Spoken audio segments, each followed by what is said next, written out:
감성경제방송 돈다방미3 4월 26일 화요일 방송 시작하겠습니다. 예전에 제가 주식 공부를 정말 미친 사람처럼 할 때는요.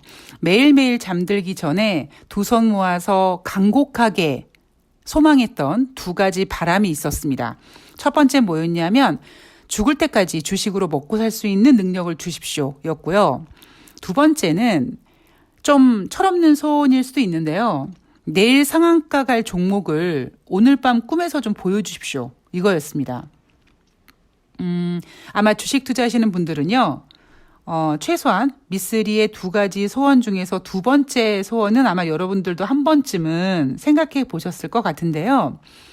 여러분들이 지금 저에게 미쓰리 너는 그 꿈을 이뤘니? 라고 물어보신다면 물론 저의 꿈은 진행 중입니다. ing 중인데 그래도 지금 제가 이제 나이가 있으니까 어느 정도 객관적으로 이렇게 생각을 해보면 첫 번째 꿈은 이룬 것 같아요. 저는 이제 죽을 때까지 최소 주식으로 굶어 죽지 않을 정도의 능력은 있는 것 같고요.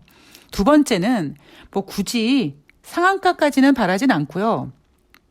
시황을 보는 부분에 있어서 미래를 전망하는 부분이잖아요. 그런 부분에 있어서 어디 가서 주름 좀 잡을 수 있구나 하는 정도는 좀 조심스럽지만 이야기할 수 있을 것 같습니다. 그런데 여러분들도 아시겠지만 주식을 매매하는 거며 아니면 뭐 전망하는 거며 결코 쉬운 일이 아닙니다. 조심스럽고요. 돌다리도 두들겨 봐야 되고 계속 없는 이슈들, 보이지 않는 이슈들도 체크해야 되고 그 이슈들 가지고 스토리라인을 만들어 가야 되고 그 스토리라인으로 전략을 세워야 되는 거기 때문에 항상 조심스럽지만 그래도 이제는 내가 죽을 때까지 이 직업을 할 수 있겠구나라는 생각으로 좀 마음이 편안해지는 생활을 하고 있는 것 같아요. 자, 인간의 욕구 중에는요. 식욕, 성욕, 수면욕이 있다고 하죠. 그게 인간의 3대 욕구인데 인간의 4대 욕구 중에 미래를 알고 싶어하는 미래욕이 있다고 합니다. 아마 특히 주식 투자하시는 분들은 내가 갖고 있는 종목이 앞으로 어떻게 될까? 내가 투자한 어떤 펀드라든가 이런 그 금융 상품이 있는데 앞으로 경제가 어떻게 될까? 이런 것들이 굉장히 궁금해 하실 겁니다. 25일 월요일 대한민국 주식시장이 많이 하락했습니다. 제가 앞에 방송에서 제목을 이렇게 달아드린 적이 있죠. 돈다방 미쓰리 청취자님들 소리 지르라고 올 것이 왔다고. 미쓰리가 주식시장 안 좋아질 겁니다. 2650포인트 깨질 수도 있습니다. 이런 이야기를 해드렸습니다. 주식 투자를 하시는 분들에게는 굉장히 불편한 이야기지만 현실은 현실이니까 그랬을 때 정말 주식시장이 하락하는 모습을 보고 여러분들이 멘붕이 되시고 어떻게 하면 좋지? 이런 게 아니라 드디어 미쓰리가 얘기한 대로 올 곳이 왔구나. 자, 한번 올 테면 와봐라. 이렇게 전투력이 좀 올라갈 수 있는 그런 투자자가 되셨으면 좋겠고요. 그리고 그런 마음가짐이 오히려 여러분들에게 더 용기를 북돋고 그리고 더 투자를 잘할 수 있는 어떤 그런 모멘텀이 됩니다. 제가 주식 투자를 정말 많이 해봤다고 했잖아요. 주식 매매를 많이 했다고 하지 않았습니까? 그랬을 때 제가 그동안에 저의 20년 넘는 이 증권바닥의 경력에서 손해를 본 기간이 훨씬 더 많았죠. 그러니까 손해 볼 때마다 좌절하고 이 직업은 내 직업이 아닌가 봐 이러고 딴 일도 하려고 해보고 그랬던 적이 많았는데요. 오히려 그랬을 때는요. 계속 실패가 반복됐거든요. 그런데 어느 시점에서 특히 이제 저 같은 경우에는 이제 주식 고수, 그러니까 제 스승을 만나면서 자신감이 붙었고요. 그러니까 저는 부족하지만 저에게 주식을 가르쳐주는 스승이 저에게 자신감을 주고 또 그런 스승이 제 옆에 있다라는 것 자체가 저에게 전투력을 상승시키면서 자신감을 붙여주고 지금은 손실 보지만 이 손실이 언젠가는 플러스 될 수 있을 거라는 확신을 가지고 거기에 집중하고 노력을 하다 보니까 이 멘탈이 결국 주식시장을 이기게 하는 그런 굉장한 강력한 무기가 되어주더라고요. 그래서 여러분들이 최근 돈다방 미쓰리에서 여러분 경제가 뭐 어쩌고 뭐 주식시장이 안 좋고 이런 얘기를 하지만 여러분들이 듣기에 불편하시겠지만 현실은 피할 수가 없습니다. 특히 투자하는 부분에 있어서 언제까지 좋은 얘기만 들으실 거예요.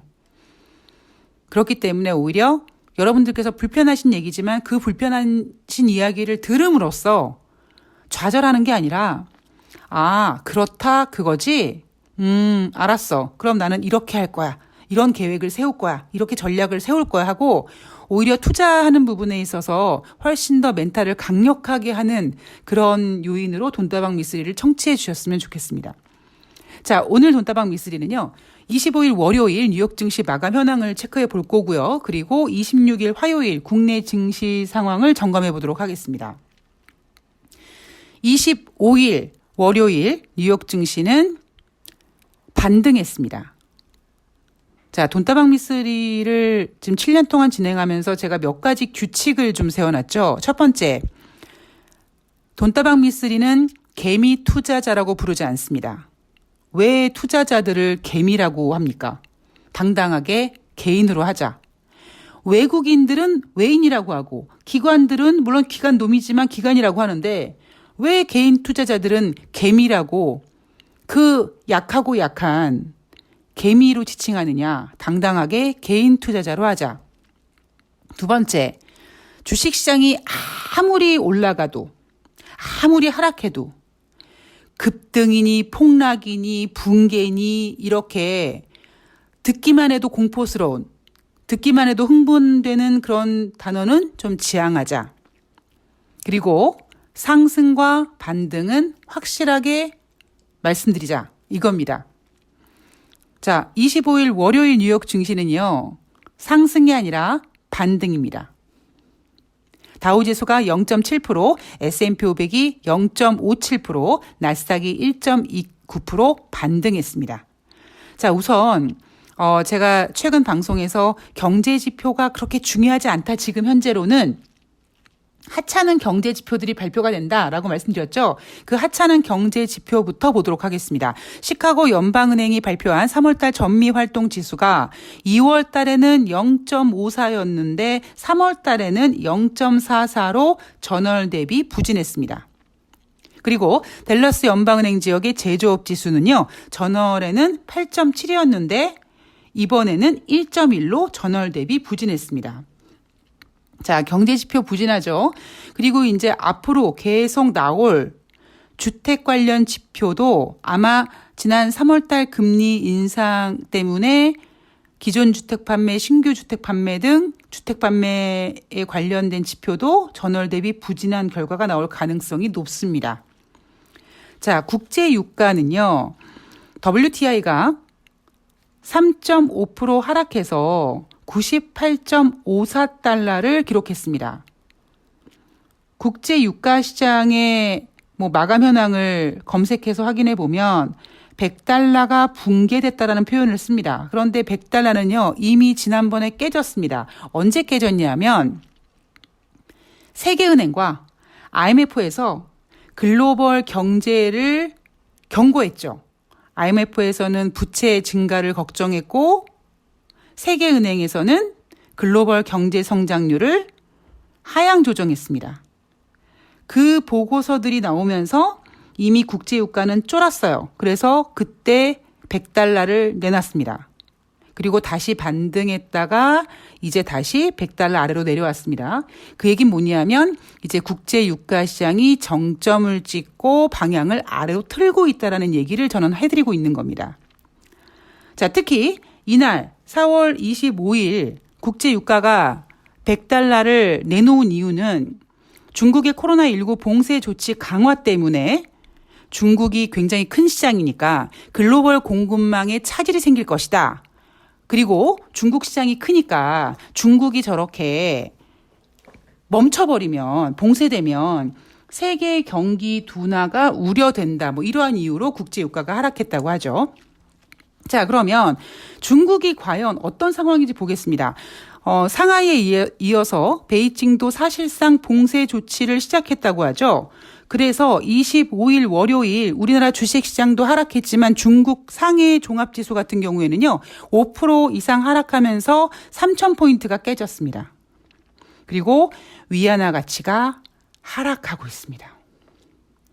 제가 지난주에 이어서 이번 주에 계속 언급드리는 부분이 뭐냐면 중국이 지금 상황이 안 좋은데 증시에서는 증시의 어떤 그 상승 요인으로 중국의 경기 부양책을 생각하고 있지만 중국이 지금 경기 부양책을 쓸 수 있는 상황이 아니고 설령 쓴다라고 해도 결국 할 수 있는 게 금리 인하라든가 뭐 돈을 푸는 건데 지금 미국이 저렇게 금리 인상을 하겠다고 설치고 있는데 중국의 경기 부양책이 결코 호재가 될 수 없는 상황이라는 얘기를 계속 해드리고 있습니다. 위안화 가치 계속 떨어지고 있고요. 그리고 유럽 증시도 하락했습니다. 파운드화도 하락하고 있고 그리고 일본 같은 경우도 좀 엔화도 거침없이 하락하고 있습니다. 물론 대한민국도 마찬가지고요. 그런데 이게 경제가 안 좋아서 물론 이 경제가 안 좋은 이유는 코로나19라는 엄청난 인류 역사상 한 번도 겪어보지 못했던 그 질병 때문에 글로벌 경제가 걱정됐고 그 경제를 회복시키기 위해서 전 세계적으로 돈을 천문학적으로 풀었고요. 돈을 그렇게 천문학적으로 푸니까 돈의 가치가 떨어지고 인플레이션이 생기니까 금리를 결정하는 이런 과정은 그냥 경제 부분에 있어서 너무나 당연시 되는 과정인 거죠. 문제는 뭐냐면 이러한 경제 이론을 우리가 책으로 볼 때는 굉장히 쉽습니다. 그런데 이걸 실제로 우리가 경험하게 되면 굉장히 고통스럽죠. 왜냐하면 단순히 금리 인상이라는 부분이 예금 금리만 얘기하는 게 아니라 우리가 돈을 땡겨 써서 즉 대출이자 같은 경우도 지금 우리 삶의 굉장히 큰 부분을 차지하고 있기 때문에 우리가 이론적으로 알고 있는 돈을 풀어서 경제를 살리고 그럼 화폐 가치가 떨어지고 인플레이션이 생기고 그럼 금리를 인상하고 이렇게 너무나 쉬워 보이는 경제 이론이 실질적으로는 너무나 고통스러운 경제 상황을 만들어주고 있는 게 바로 지금입니다. 자, 5월달 FOMC 회의 D-Day 7일 남았습니다. 시장에서 뭐라고 평가하냐면요.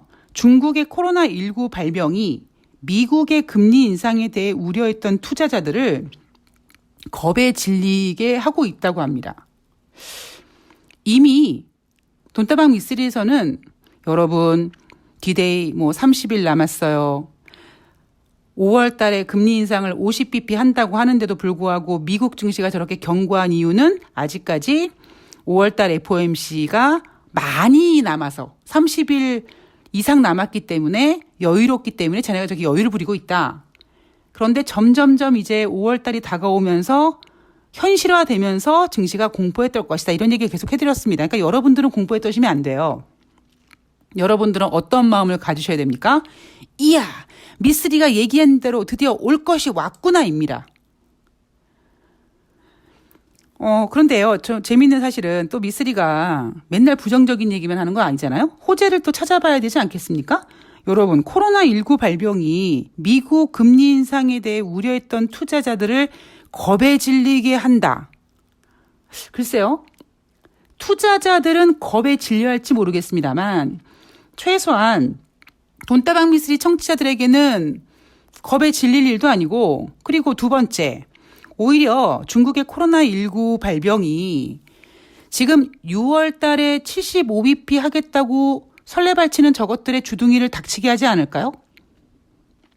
그런 호재가 될 수 있지 않을까요? 자, 제가 바로 앞에 방송에서 제목을 뭐라고 달았냐면 5월 달 FOMC 회의에서 50bp 금리 인상이 확실한 이유라고 제목을 달았습니다. 자, 그러니까 어떤 청취자가 뭐라고 댓글을 달았냐면 아니 지금 6월 달에 75bp 이야기가 나오는데 너무 뒷북 얘기 아니냐. 이런 댓글을 달아주셨습니다. 그래서 제가 뭐라고 했냐면 저 5월 달 증시 전망 한 건데요? 라고 댓글을 달았습니다. 왜냐하면 그 앞에 방송의 제목, 즉 5월 FOMC 50bp 금리 인상이 확실한 이유, 그 제목을 단 그 방송의 내용이 뭐였습니까? 방송의 주제는요. 5월 FOMC에서 50bp 금리 인상을 하면 미쓰리가 계속 전망을 했던 것처럼 지금 증시 상황처럼 증시가 하락할 것이고, 그렇다면 6월에 75bp 금리 인상은 개소리다. 이게 앞에 방송의 주제였습니다. 뒷북이 아니죠. 전망이죠. 여러분 6월 달에 75bp 금리 인상이 가당키나 할 것 같습니까? 자, 물론 5월 달에 뭐 금리 인상 50bp 그리고 6월 달에 75bp 이렇게 빅스텝도 아니고 자이언트 스텝이라는 단어가 나오면서 강력한 금리 인상 신호가 계속 나오는 이유는 물론 인플레이션의 이유도 있지만요. 제가 앞에 방송에서 스토리를 한번 쭉 정리해 드렸던 것처럼 코로나19가 발병되고 2020년 3월 달 보름도 안 되는 기간 동안에 연준은 FOMC 3월 달 회의를 앞두고 금리를 0.5% 전격 인하했고요. 또 얼마 가지 않아서 1%를 또 인하해서 제로금리를 만들어 놨습니다. 그러니까 미국 연준 입장에서는 그렇게 단기적으로 금리를 막 인하해서 경제를 회복시키기 위해서 했던 경험이 있다 보니까 지금도 그냥 정말 좆바가처럼 좋아 빠르게 가는 거야 이렇게 하는 것처럼 빠른 시간 동안에 금리를 원상복귀를 시켜놓는 거를 희망으로 하고 있는 거죠. 문제는 뭡니까? 그런 희망은 희망일 뿐이라고요. 실질적으로 지금 상황에서 그렇게 할 수 있는 건 없다고요. 왜? 돈을 쓸 때는 좋지만 갚을 때는 겁나게 어렵거든요. 자, 결국 제가 드리고 싶은 얘기는 어차피 5월달 금리 인상 50bp는 기정사실화 합니다. 조심스럽게 전망을 한번 해볼까요? 아마 5월달 그러니까 우리나라 시간으로 5월 5일 어린이날이 될 텐데요. 그날 주식시장이 열리지 않습니다. 그때 이제 새벽에 FOMC 결과가 나올 텐데 아마 50bp 금리 인상을 하면은요. 주식시장이 장중에 하락했다가 반등할 가능성이 있어요. 어떤 타이틀을 달고 불확실성 해소라는 타이틀을 달고 그만큼 지금 50bp 금리 인상은 이제 우리가 받아들여야 될 거고요. 대신 지금 시장이 걱정하고 있는 거는 6월 달에 75bp 금리 인상을 바라보고 있는데 6월 달에 75bp 금리 인상 못 한다고요. 지금 증시 분위기가 그렇게 견고했던 뉴욕 증시도 지금 결국 중국의 코로나 확산 때문에 도시가 봉쇄되고 증시가 하락하고 이런 모든 상황이 이제 미국 증시까지 영향을 주다 보니까 실적 시즌임에도 불구하고 이제 미국 증시도 이 글로벌 분위기에 영향을 받고 있잖아요. 제가 그랬죠? 과연 견고한 뉴욕 증시가 언제까지 버틸 수 있냐고요. 자, 그러면 이제 국내 증시 상황을 점검해 보도록 하겠습니다. 자, 25일 월요일 대한민국 코스피 시장이요. 2657포인트까지 하락했습니다. 저가이자 종가입니다. 아마 여러분들 기겁을 하셨겠죠. 제가 2650 깰 수 있어요 이런 얘기 했는데 물론 2650 깨진 않았지만 7포인트 정도 간격을 주긴 했습니다. 자, 그리고 25일 월요일 뉴욕 증시도 장 초반에는요. 3대 지수가 1% 가깝게 하락했습니다. 그리고 상승 전환을 시도합니다. 그런데 여러분, 뭐든지요, 뭔가 재료가 있어야 돼요. 반등에도요, 재료가 있어야 됩니다. 상승에도 재료가 있어야 되지만, 반등에도 재료가 있어야 되고요. 하다 재료가 없으면, 저가 매수의 메리트, 저가 유입, 이런 제목을 달고라도 어떤 반등의 제목을 달아줘야 됩니다. 자, 그렇다면 25일 뉴욕 증시 장 초반에 3대 지수가 1% 가깝게 하락했는데 왜 얘네가 상승 전환을 했나? 어떤 재료가 있었나? 바로 조 바이든 대통령이 외교관 경력 25년의 베테랑을 갖고 있는 브리지트를 주 우크라이나 대사로 지명했다는 소식이 나옵니다. 이 소식이 왜 뉴욕 증시를 반등시켰냐면요.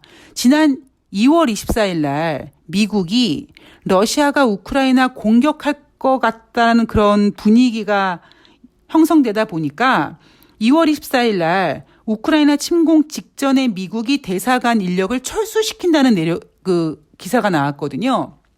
그럼 다시 얘기해서 지금 조 바이든 대통령이 브리짓들을 주 우크라이나 대사로 지명했다는 얘기는 이제 뭔가 여러분, 러시아와 우크라이나 전쟁이 이제 뭔가 점점점 끝나가는 듯한 그런 그 신호처럼 느껴지지 않습니까? 물론 이건 조 바이든 생각이고요. 아직까지 푸틴이나 뭐 젤렌스키 같은 경우에는 아직까지 싸우고 있어요.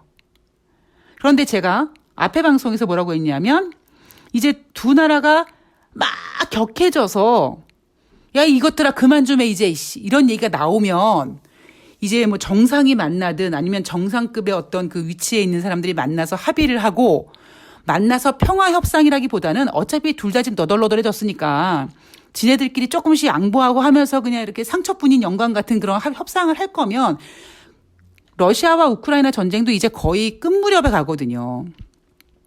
그러니까 그런 분위기에서 아직까지 그쪽에 대해서 뭐 아주 긍정적인 평화 협상이 된다, 뭐 이런 얘기 나오지 않았습니다만 조 바이든 대통령이 지난 2월 달에 대사관 인력을 철수했다가 외교관 경력 25년 베테랑 브리짓트를 대사로 지명했다라는 이 신호가 투자자들로 하여금 이제 쟤네가 이제 얼마 남지 않았구나. 우크라이나, 러시아 이제 쟤네 이제 끝나겠네. 뭐 이런 느낌을 주면서 뉴욕 증시가 반등했습니다. 이 재료를 가지고요. 아마 이 재료가 없었으면은요, 뉴욕 증시 또 하락했을 거예요. 왜? 하락할 자리가 있거든요, 아직까지. 그래서 제가 반등이라고 한 겁니다. 자, 뉴욕 증시가 어쨌든 반등에 성공을 했고요. 그 영향으로 대한민국 26일 화요일 주식시장도 반등을 합니다. 자, 25일 뉴욕 증시에서 또 하나 미국의 국채 가격이 상승합니다. 왜? 뭔가 그 세상 글로벌 경제 돌아가는 꼴이 겁나거든요. 그러면 쓸 카드가 많은 미국은요. 미국에서 발행하는 미국 국채조차 안전자산입니다. 그래서 글로벌 경제 안 좋아지는 거 아니야? 그러면은 좀 안전자산인 미국 국채를 사야겠어? 하고 미국 국채에 수요가 몰리다 보니까 3%를 간에 만에 지랄 연병하는 미국 국채 금리가 하락한 겁니다. 왜? 국채 가격과 금리는 반대로 움직이니까. 그래서 뉴욕 증시가 이래저래 반등 재료를 가져서 반등을 한 거고요. 그 덕분에 대한민국 증시도 지금 26일 화요일 반등을 하고 있습니다. 그리고 미국의 국채 가격이 상승하고 국채 금리가 하락하니까 그 영향으로 원달러 환율이 전일 대비 소폭 하락했죠. 그런데 문제 뭡니까? 원래 어제, 그러니까 25일 날, 이제는 원엔달러 지금 1250원을 눈앞에 두고 있지 않습니까? 그러니까 전일 대비 소폭 하락했는데도 불구하고 외국인들은 대한민국 증시를 사주지 않아요. 왜? 우리나라는 신흥국이거든요. 다행스럽게 지금 제가 이 방송을 녹음하고 있는 현 시간 동안에도 증시가 지금 진행되고 있는데 중국 증시도 상해 종합도 전일의 어떤 하락세, 55%의 하락세를 이기고 상승 전환, 즉 반등했지만 이건 뭐예요? 반등이에요. 자, 제가 여러분들한테 좀 부탁드리고 싶은 게 뭐였냐면 제발 능력 없는 전문가들이 설레발치는 거 속지 마라. 작년에 3,300포인트였을 때 3,700포인트 간다고 개소리했던 전문가들 지금 뭐합니까? 내가 언제 그랬어? 하고 입 싹 닫고 있잖아요. 오히려 그들이 지금 무슨 얘기합니까? 당분간 현금 유지를 하는 것도 투자라는 둥, 6월 달까지 변동성이 이어질 거라는 둥 이런 얘기하고 있어요. 최근 뭐라고 전문가들이 얘기하냐면 단기적으로 코스피 2,600 지지력 테스트 예상된다. 그리고 6월 달까지 FOMC 회의가 있는 그때까지 변동성이 예상된다라고 합니다. 제가 5월달 주식시장은 이래저래 좀 4월달보다 힘들 거다라고 말씀드렸잖아요. 그런데 오늘 방송을 가만히 들으시면 제 결론이 뭡니까? 6월달에 75bp 금리 인상 못한다잖아요. 그럼 오히려 저는 6월달까지 변동성이 확대되는 게 아니라 아직은 정확하게 100% 장담은 못하지만 지금까지 진행되는 상황을 봤을 때 6월달 증시는 5월달보다 괜찮을 가능성이 커요. 다른 악재만 생기지 않는다면. 왜? 미쓰리 무슨 소리야. 뭐 중국이 지금 저렇게 하고 있고 뭐 그런데 어떻게 다른 악재. 지금 여러분 중국 경기 안 좋은 거 뭐 러시아 디폴트도 5월 말에 뭐 그 달러 이자 채권 예정되어 있고요. 5월 27일 날 예정되어 있고요. 그러니까 뭐 지금보다 아직 여러분 고통의 시간은 좀 더 이어질 거지만 지금보다 5월 달이 좀 더 힘들 수 있겠죠. 왜냐하면 막상 50bp 금리 인상을 딱 해버리면 물론 그 당일날은 우리가 예상했던 대로 50bp 금리 인상했어. 불확실성 해소야라고 반등을 할 수 있을지언정 또 시간 지나가면서 정신 차리고 가만히 있어봐. 50bp 금리 인상이 이게 얼마나 충격적인 금리 인상인지 모르겠네 하고 또 그게 영향을 줄 수 있거든요. 그러니까 그 영향이 이제 5월 달 시장 상황에서 반영이 되면 점점점 이제 6월 달에 75bp 금리 인상은 개소리구나 하는 생각을 하면서 6월 달에 안정될 가능성이 있다라는 겁니다. 이게 지금 제가 보고 있는 시장의 방향이에요. 그러니까 돈다방 미스리는 잘 들으셔야 돼요. 제가 앞에 방송에서 어떤 분이 우리 와이프는 신과 함께를 들으신다고 그러실 수밖에 없다니까요. 돈다방 미스리가 굉장히 어려운 방송이라는 얘기를 계속해드리고 있지 않습니까? 잘 들으셔야 돼요. 저 미쓰리는 왜 저렇게 이렇게 말을 돌려 하고 저 충청도 백성이요 왜 저려 하실 수 있는데 이렇게 이야기를 해드리지 않으면 저는 시황을 못 읽어드려요. 뭐 어떻게 여러분들한테 여러분 2600포인트는 지킬 거예요. 2600포인트 지키는 게 무슨 의미가 있습니까? 알리바이는 깨라고 있는 거고 커플링은 빼라고 있는 거고 지지선은 깨라고 있는 건데 뭐 지지선 저항선은 다 깨고 뭐 이렇게 하는 게 주식시장인데 그거 뭐 2600포인트 지지한다는 게 무슨 의미가 있어요. 그냥 방향성을 보여주는데 그 방향성을 보여주는데 여러분 이런 자료가 있고 이런 내용이 있는데 주식시장은 변덕이 심해가지고 이 재료가 별로 의미가 없는 것 같고요. 뭐 이런 얘기 해드릴 수밖에 없는 거죠. 자, 저는 6월달 75bp 뭐 빅스텝을 넘어 자이언트 스텝 타령하고 있는데요. 75bp 금리 인상한다? 못해요. 그냥 2020년에 후다닥 금리 인상을 했으니까 이번에도 2020년에 후다닥 금리 인하해서 경기 회복시키려고 했으니까 이번에도 후다닥 금리 인상하려고 하지만 그렇게 쉬운 게 아닙니다. 여러분 인생 살아가면서 여러분 뜻대로 되는 일이 있어요? 없어요. 그래서 오히려 제가 여러분 지금 상황에 돈다방 미쓰리가 소리 질러 그래 올 것이 왔구나 하는 기분을 좀 더 누리세요. 예. 그러나 인생이나 주식이나 한쪽 방향 없습니다. 예. 미쓰리가 5월 달에 이렇게 이런 이유로 안 좋다고 했어? 근데 6월 달엔 또 그래? 물론 앞으로 약간 바뀔 수도 있죠. 어떤 재료가 나오느냐에 따라서. 그리고 지금 있는 이슈가 방향을 틀 수도 있지만 일단 지금 보는 상황에서 그리고 저에게는 과거 데이터가 있잖아요. 그 데이터로 봤을 때 6월 달에 75bp 금리 인상은 너무 무리가 있구나라는 정도만 여러분들께서 생각하고 계시면 일단은 큰 그림은 그려지는 겁니다. 이제 6월 달에 오히려 75bp 금리 인상이 큰 이슈가 아니라면 오히려 다른 이슈가 불거질 가능성이 있겠죠.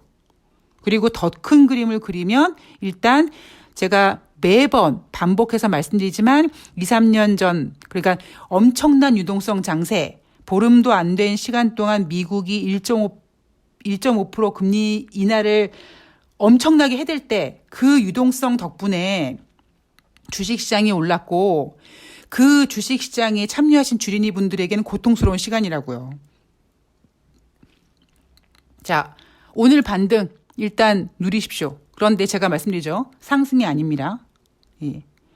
뭐 설령 지금 오늘이 화요일인데 뭐 뉴욕 증시 화요일 날 반등 조금 이어갈 수도 있어요. 예. 여기에다가 아까 제가 뉴욕 증시의 어떤 반등 요인이었던 우크라이나 대사를 임명했다. 또 뭐 그쪽에 관련돼서 전쟁 종료, 뭐 평화협상 관련된 이야기 나올 수도 있겠죠. 그러니까 그거는 큰 경제 흐름에서 아주 작은 이슈에 불과하기 때문에 저는 반등이라고 말씀을 드리는 겁니다. 자, 어쨌든 예, 월요일 날 죽을 것 같았는데 화요일 날은 숨이 좀 쉬어지는 주식시장이 이어지고 있습니다. 여러분 주식시장 대응 잘 하시고요. 저는 또 다음 방송에서 뵙도록 하겠습니다. 고맙습니다.